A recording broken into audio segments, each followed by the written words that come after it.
see it doing a little voice thing. So welcome to this Writers and Readers Society meeting. Tiffany Davis from Hillsboro, Texas. And some people might show up, some people might not. It's fine. People can pop their head in or whatever. But today what I wanted to talk about in this meeting was 5 reasons why artists fail. Because, we talk about the artist side of things too, but we also like to talk about the business side of it too. I know you're not really that much into writing and you're more here for support, but you participated anyway, which I appreciate. I say that, but have you been, working on any projects or anything, or any artistic stuff? Mm-mm. No. I think you're like a secret genius artist and you just don't want to tell nobody. That's what I believe personally, but yeah, Probably. You did see the writing prompt, correct? Yes. Okay. Let me actually pull it up. That was funny, man. I like to do those exercises because it kind of gets the ball rolling and breaks the ice. So it's good to have those, and it's good to get like our writing brain working. Did I save it on here? And you cool with me recording it? Yes. Okay, let me go to my group.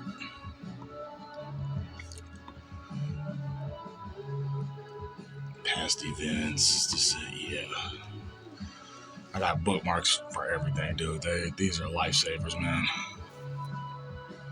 And what do you do for a living? Let the members know. I'm a 911 dispatcher. How long you been doing that? 8 years. How is life as a 911 dispatcher? Stressful. Okay. Naturally, today, Yeah. Here we go. What's the craziest call you ever got? Craziest or worst? Either one. Probably the worst would be a toddler that was drowning. Yeah, I think that's at least be top number 3.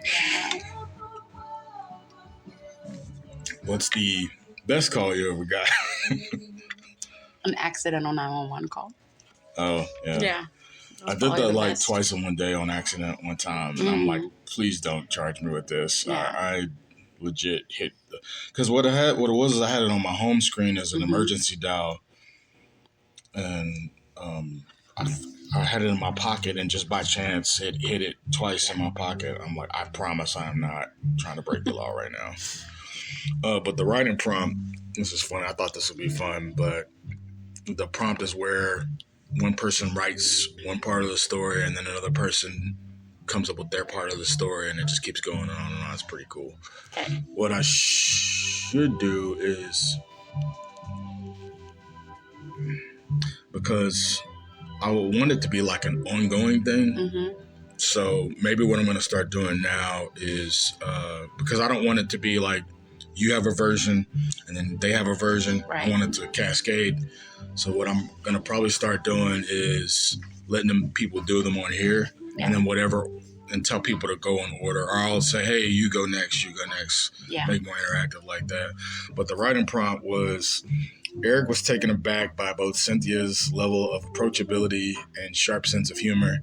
He couldn't remember the last time when an engagement with a total stranger made him genuinely laugh so heartily, literally to the point of utter embarrassment. Her joke about Spirit Airlines being the official airline of women trying to get flued out evoked a snort-inducing chuckle. I love that. Flued out airlines. Something he hadn't done since grade school. He hoped their interaction could continue as long as it needed for him to return the favor. And what was your follow-up to that? Don't be nervous, man. You good. You got this. Okay. Here it goes. Eric was a man who believed in seizing the moment. Coincidentally, there was a small-town famous coffee shop nearby.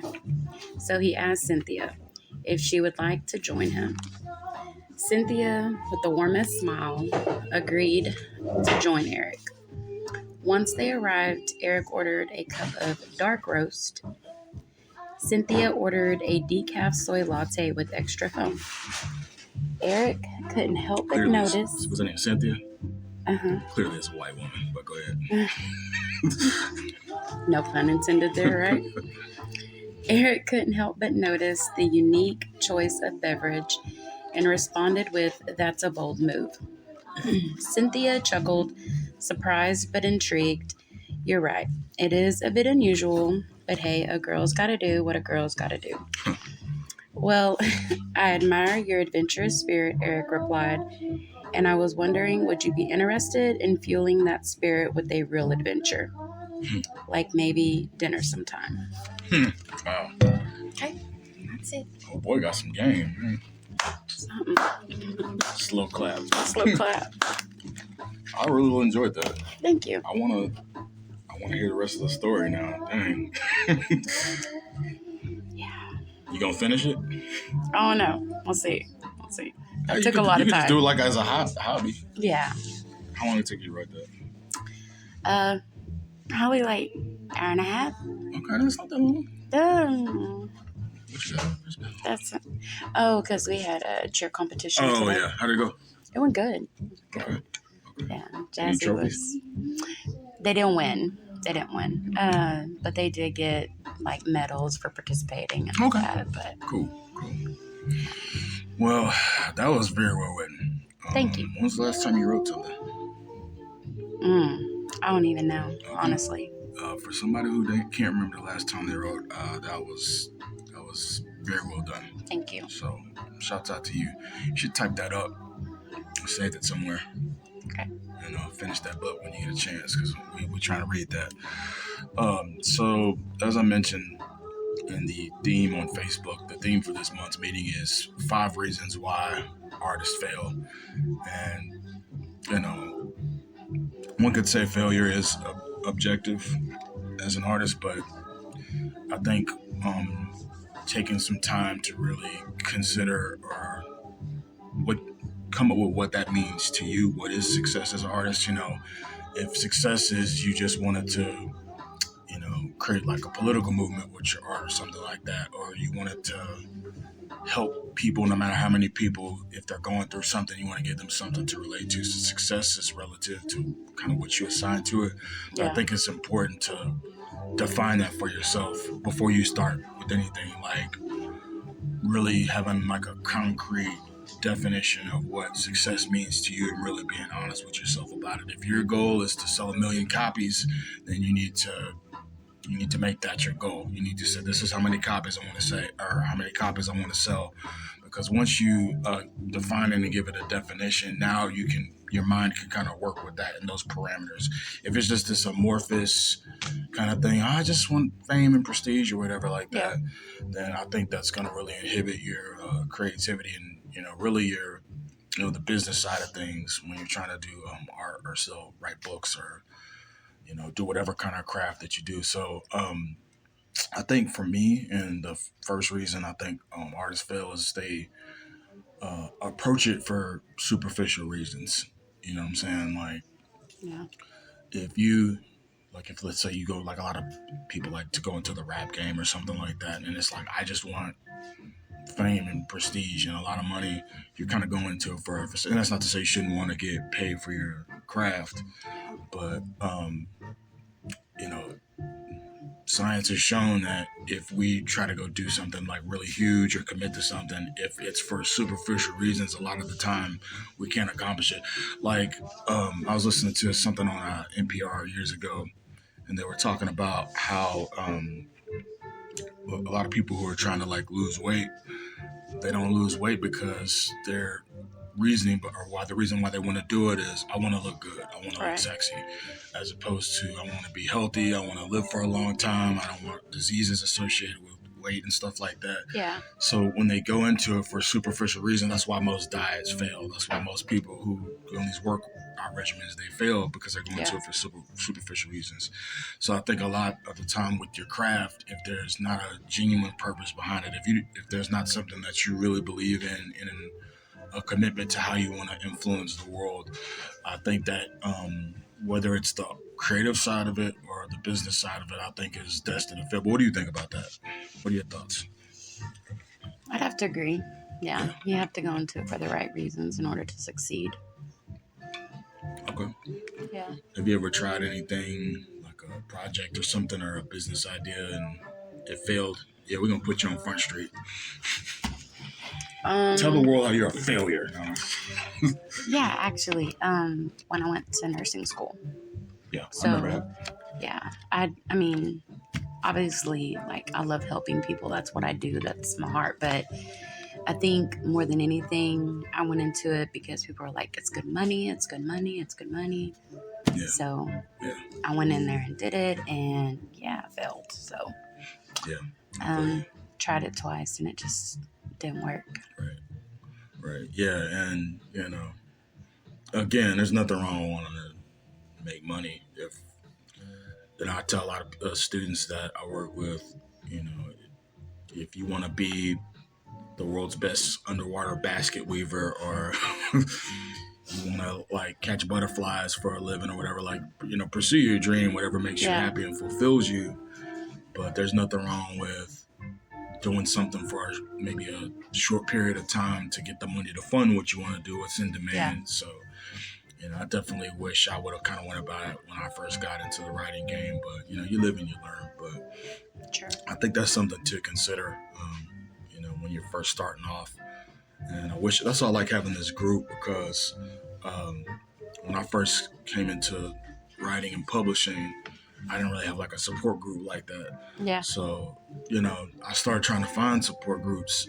I was going to like a YA writing class over in Arlington for a while, but YA is not really my genre. It's young adult. So I'm not sure if you know what that meant, and then another group, I felt like they were a little bit belittling.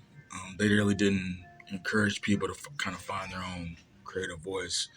So coming into the game, I didn't have anybody to like really show me the ropes and, who was already in the game. And it's good to associate yourself with like-minded people. Let me check to see if this is still recording, because we is not about to go with what we went through last time.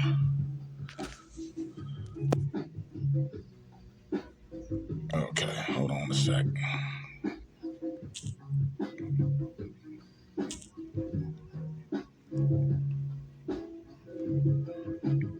I think it still is.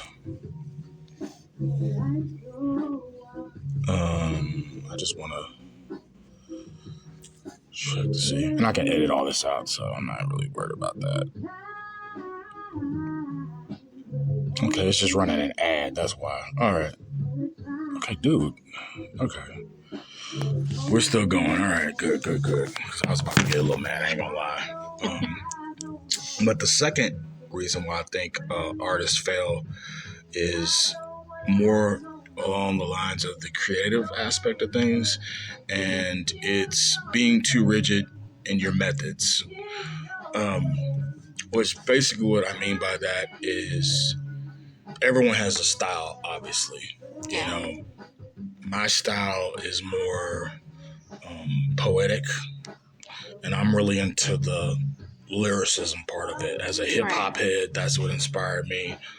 I write a specific kind of way. I typically don't rhyme a lot. I do make stuff that rhymes, but mine is more like free verse. Yeah. But I like to really get into the nuts and bolts of how to utilize the syllables and, how different words sound, and rhyming whole sentences with whole sentences, stuff like that. Yeah. But every writer needs to do something outside of their comfort zone. You have to push those boundaries. If you subscribe to just one way of doing things, you never really expand your creative expression. So that's why I like doing these prompts, because it kind of gets people out of, I just prefer to do poetry, or I just prefer to do short stories. You always need to do some things that kind of shake things up.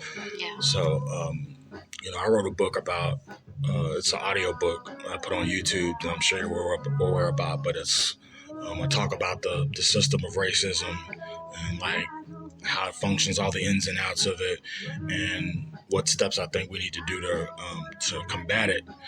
That's like not even in my comfort zone. And I had to do a ton of research for it, and it's just, I wrote it because I just saw a need for it. I'm like, we always talk about how bad it is, and we talk about how messed up things are, but they're really like step-by-step instructions that anybody can follow on how we can combat this. Right. So that piece wasn't even like for entertainment or anything like that. That was like a research piece that took me like a year and a half to write. So you always want to get outside of your comfort zone. Every so often, like I said, you can have a style. Of course, everyone has a style. Like I think a good example of that, another example is the music group, the Gorillaz. And I'm sure you probably don't know a lot about them, but that's fine. But the Gorillaz, which is really, I think, like two guys, and they compose music and they sing and stuff too, but they get other artists to come and compose music also. Okay. Been listening to them since like 2001. But their every album sounds like its own thing. They're constantly experimenting, constantly playing with new things.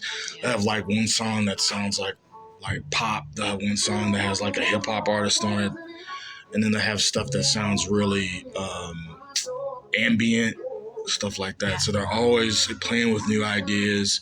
They're not, we're just gonna make music just like this. And I think that's why they've been so relevant for really since like 2001 and it's 2002. Been relevant for like 23 years and still out here making music and still experimenting. So I think that's the mark of a good writer is always be willing to step up, push yourself to embrace new ideas.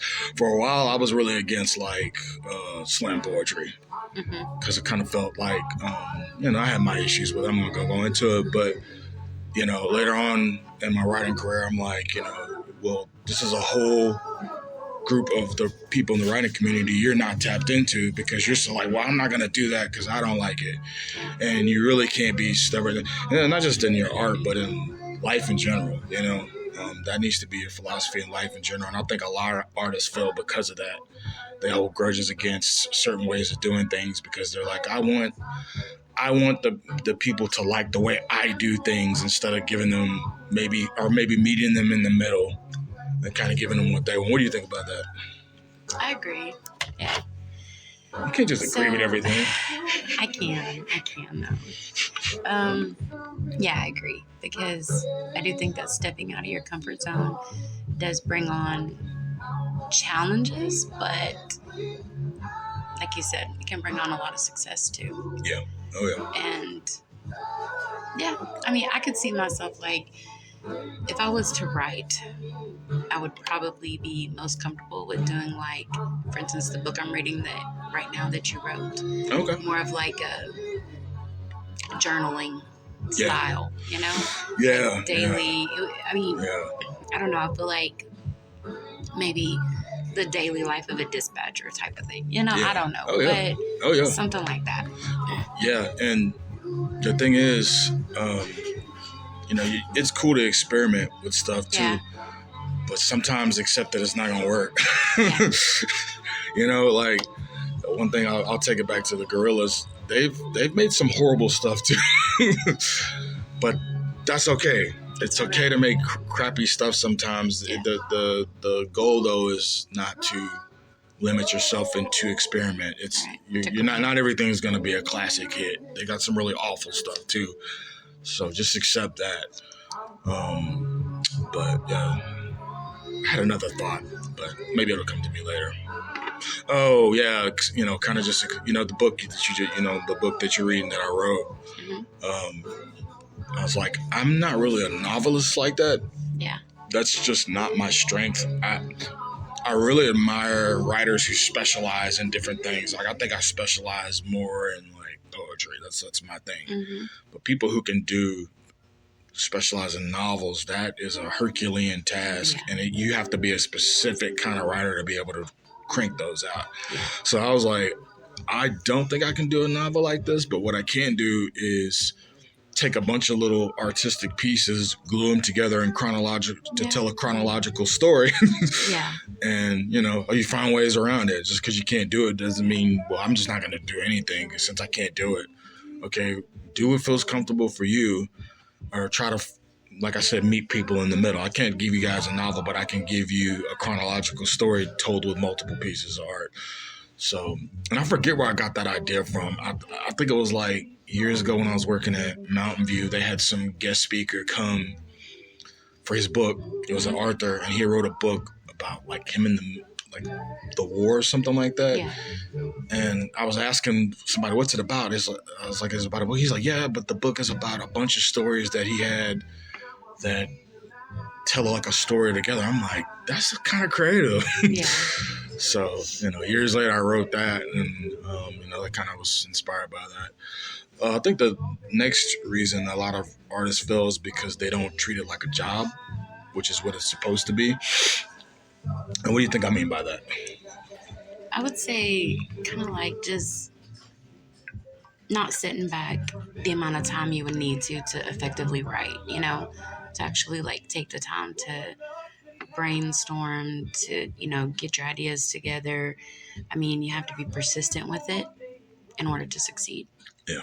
So. Yeah. It's interesting.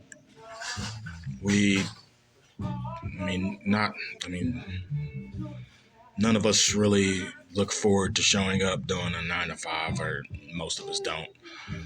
But we show up and do it because we show up and do something we don't want to do consistently every day. But when it comes to something that we want to do, we don't set consistent time for it, which is crazy. And these are things that are actually beneficial to us and that we actually enjoy doing and want to do. Yeah. Treating it seriously like a job, even on the days you don't want to show up. Yeah. Even, you don't have to do that because I'm not on the clock. Even on the days, this is your baby. This is your creation. And, if you have your events and stuff, showing up for your events, being consistent with your word, forming those relationships, treating it like a business, like a job. Hey, I need to, if I need to speak to that graphic artist, okay, setting aside a time. All right, on this time on this particular day, it's going to be just for networking. Right. This time on this particular day, it's going to be just for writing. Even if I don't feel like it, even if I don't get anything out, if I write 2 sentences, okay, no matter what, 2 hours, I'm doing this. Yeah. And we live in the age of the whole Google calendars and stuff, where you can really set it and forget it, and your phone's doing all the work. All right, man, it's time to go write and stuff like that. So that way it's staring you in the face, but making that set aside in that time, like if you were in school, you would set aside time to go study. You would set aside time to do your homework and stuff. So treating it like a job, treating it like it's a business, I think that's how you get the most out of it. The fourth thing, since you're a nurse and you would know about this, is why artists are not successful. Is this sounds like it's really simple, and it really is, or it's not that deep, I guess is a better way of saying it, but your health is your wealth. True. Very true. Dude, I mean, if you don't make it an effort to get the right amount of sleep, I know that's difficult in the times that we live in. If you aren't, I can tell you, like, I've been on the fasting kick for about better part of a year now. Mm-hmm. And when you know about the health benefits of fasting and stuff, right. I'm on keto too, which I'm doing really good with, actually. But when I first did it, because your body kind of gets used to it after a while, and I haven't eaten like anything today. But one of the things I noticed is just the clarity. Yeah. I mean, it's like, like when Neo could see the Matrix and like all the numbers, as it feels like that. I'm like, man, and my creativity just went through the roof. I'm sitting there cranking out pages, awesome. Man. Yeah. And I've heard people say that about fasting, but all that to say, when you're taking, the story about the goose and the golden egg, when, the better you treat yourself, the more creative you're going to be. There's a direct correlation with that. And people don't even think about that. And a lot of people are really limiting themselves. A lot of people who are great artists they could be even greater if, they were taking care of their health. What do you think about that? I agree. You just I gotta agree. agree with everything. Well, Just I'll say give a one response. time. I'll give a response too. Yes, because I mean, when you're taking care of yourself, I mean, yeah, like you said, you're gonna think clearer. You're gonna have more energy, obviously, which kind of takes you back to, is it number 3? Yeah. Yeah. So, I mean, they kind of go hand in hand. You got more energy. You're gonna work more. You're gonna write more, research more, all the things. So, Yeah. but yeah, your health is definitely your Real wealth. talk, a lot of the ideas that I come up with to write about are when I'm in the gym. So I keep the phone by me. I have like to-do I was gonna lists. ask how you. And then the to-do lists they're through Google. Yeah. So I can access them. If I put it on the phone, it's going to show up on my computer too. So when I get to the computer, I don't have to look to the phone. They're just right there, bookmark, and I can immediately start giving them calendar dates or say, hey, you need to write about this, and I put it on my writing to-do list. But when that blood's flowing, you know, and you're going and everything like that, and then plus, you know, if you're sick, then that's downtime. That's time that could have been spent working on something. Yeah. So a lot of people don't see it like that. A lot of people don't recognize that taking care of your health increases your efficiency, and making it a point to eat organic, making it a point to, I know groceries are a beast right now. Groceries are a beast, but at least, buying the fruits and vegetables and stuff like that, and eating. I like somebody said one time, you shouldn't be counting calories. You should be counting nutrients, the nutrients that's in your food, and looking what your body needs. Like I know, the Nation of Islam, their representative. I'm having a brain fart right now. Rizza Islam. He has a product called. Let me look this man up. See, that's why I'm glad I brought the computer. I think it's like intellectual. Yeah, I know what it is. It's called Intellectual Power Pills, and it's a supplement of all these herbs, and it like makes you a better thinker. And like people have said, giving it reviews, like this has worked. Like I feel like a scholar when I take it. Wow. But just learning those those herbs and stuff that increase your clarity. I'm drinking tea all the time, but I like drinking it with mint. Yeah. I don't know what it does about mint, but mint makes me think like in the zone. And I've heard that it wakes you up. Yeah. It helps with headaches too, by the way. Not a lot of people know that. Yeah, spearmint, all the mint family helps with those. So recognizing that your health plays in, not just in art, in business and everything. If you're not good, if you're not well, then you're not going to be successful. At the college I work at, one of the things that they do is we have gyms at all the campuses, and you get a free gym membership when you become a student, so you can go work out. And the reason for that is because they're like, we want you to take care of yourself so that you can be successful. Right. So, there is a direct correlation that a lot of people I don't think make, And the last thing that I wanted to touch on why a lot of artists fail is this applies especially for writers.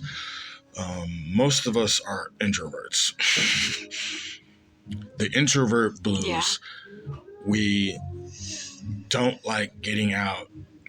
By definition, writing is a very introverted activity. You're in your own head. Yeah. You're typically by yourself when you're doing it because, you're trying to think of what you're trying to write. And a lot of the times you don't even have to talk, It's a very introverted activity. But I can't stress this enough. I had to learn this too. I was very bad at that. I am, by definition, an introvert. I'm going to get a swig real quick. And it's not that I don't like people. It's just I grew up in a very quiet household. I didn't get out a lot, so that's just kind of how I grew up. So interacting with people can be terrifying. As an adult, I learned how to cope with that because, you can't get literally anything done. But learning how to connect with others, because you're going to need others for something. And getting out and networking. I like having this event because artists need to be around other artists because we feed off of each other. And it's got to at some point take place in person. It can't just always be online. Yeah. And what you do also is by getting out as you forge those relationships. It's one thing to have, somebody who just gives you a service, but when you have those relationships with people, you can really count on them. You can really count on them. Like, for instance, the Doc Bookshop where we're having this at, this is a community thing, and we're forging those relationships, and it could lead to further business dealings. But then you also put other people on and stuff like that. They're very community driven, and so I slide them a little donation and everything. But just building those relationships, man, you get things done a lot more quickly because you know who you're dealing with, and you know the person and everything like that. So what do you think? I'm just over here rambling. Well, you saying that, you would think that I'd be like, have 10 books because I'm very introverted, but I don't. But yeah, no, I get that. And you were terrified to read today. And I was working out because we'd only being the only two. So yeah, exactly. I had to get to see you sweat like I wanted, but we'll get you next time. Next time. Yeah, I mean, I had anxiety just like coming here, so. Yeah, you see it's chill and laid back. Yeah, no, definitely, it's very chill, but that's just the introvert in me, Yeah, and when the other people do come, man, we end up having a ball. Like, we end up talking about all kinds of different stuff outside of writing, but I think a lot of artists struggle with that, to be honest with you. Like, I used to know a graphic artist, and she was extremely introvert. She didn't like we've had people who've come to the meetings, and one lady was agoraphobic. So, it went beyond that, but she even came and she said, this really has helped me a lot, because she even went as far as coming up to the place and then turning around and going home, because she's like, dude, I couldn't do it. She texted me too, so I couldn't do it. Yeah. I was like, that's fine, man, when, baby steps, Yeah. But I've noticed with a lot of writers and stuff, this is kind of like almost like a little safe space for them. Yeah. But, that's what I wanted to help people kind of get about their little shell. But that lady, she took it to another level, but brilliant photographer, dude. Brilliant graphic designer, man. And I still follow her and stuff. Yeah. But, we couldn't. There's another person who used to come. Her name's Allison. Mm-hmm. And I mean, prolific writer. Yeah. But she didn't like putting her stuff out there. I'm like, dude, you got skills, man. But that's the whole introvert thing. We're in our shell, and a lot of artists just struggle with that. So hopefully I've created a space that kind of helps with that. And then also to have an online version of this also. That's on Twitter Space. So I really that'll be even better, because then you ain't got to even come here. You can just speak anonymously. And then that's open to the general public on Twitter. So, if you want to join that, feel free to. But that's basically what I wanted to touch on today. Typically, there's more people here to speak, but it's just us. Yeah. But, definitely hope you were able to get something out of it. Any closing thoughts, suggestions, things you want to share? Don't leave us hanging, man. Come on. Okay. Let me think of something. So, what is your next piece you're writing about? The next piece I'm writing about is it's a book I've been working on for a year and a half. Okay. And it is almost an unofficial sequel to A Paleface for a Caller. But it's a poetry book. It's all poetry this time. I don't have any narrative in there. I wanted to get back to my roots. And it's a book about, you know what? Let me see if I can find that description. I'm really glad I brought my laptop. I never do, but I'm going to start bringing it. Because I've read it to you before. Where is it at? Oh, yeah. But since we're recording, I'll read it again. But I told Gemini to come up with the back cover summary. Mm-hmm. And, I mean, it wasn't good. It was perfect. And back cover summaries, at least to me, are some of the hardest things to write because you're trying to summate everything up, and you have to sell it. You have to sell. It's basically you making your pitch. Yeah. But I gave it some parameters. And by the way, nothing in the book is written by AI. That's all me. That's like a cardinal sin for me. I would never do that in a million years. By the way, this whole getting dark early thing is like not the business, man. Yeah, it is really dark. Okay. So the back cover summary says, and when I say book title, that's the title of the book is going to go there. But it says book title is a daring linguistic odyssey that challenges the confines of traditional poetry.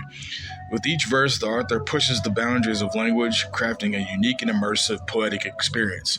These poems are not merely words on a page, but sonic landscapes that invite readers to explore uncharted territories of expression.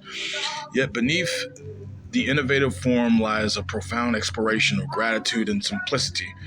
In a world that relentlessly chases more, this collection encourages a shift in perspective, inviting readers to savor the quiet moments and find beauty in the ordinary. The author's keen eye for the overlooked and their ability to transform the mundane into the extraordinary create a powerful counterpoint to the pervasive culture of consumerism. Book title is a testament to the power of language to both provoke and soothe. It is a collection that demands attention, sparks conversation, and ultimately invites readers to reconsider their relationship with the world around them. I was like, bars. Bars. So that's what I'm working on right now.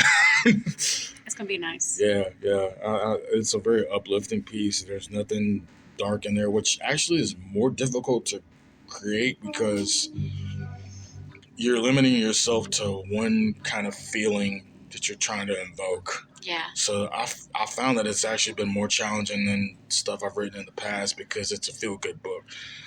And, you can't write about dark stuff, and I can't. Yeah. So it's been a challenge, and that's why it's taken me as long as even though poetry is like the easiest thing for me to write.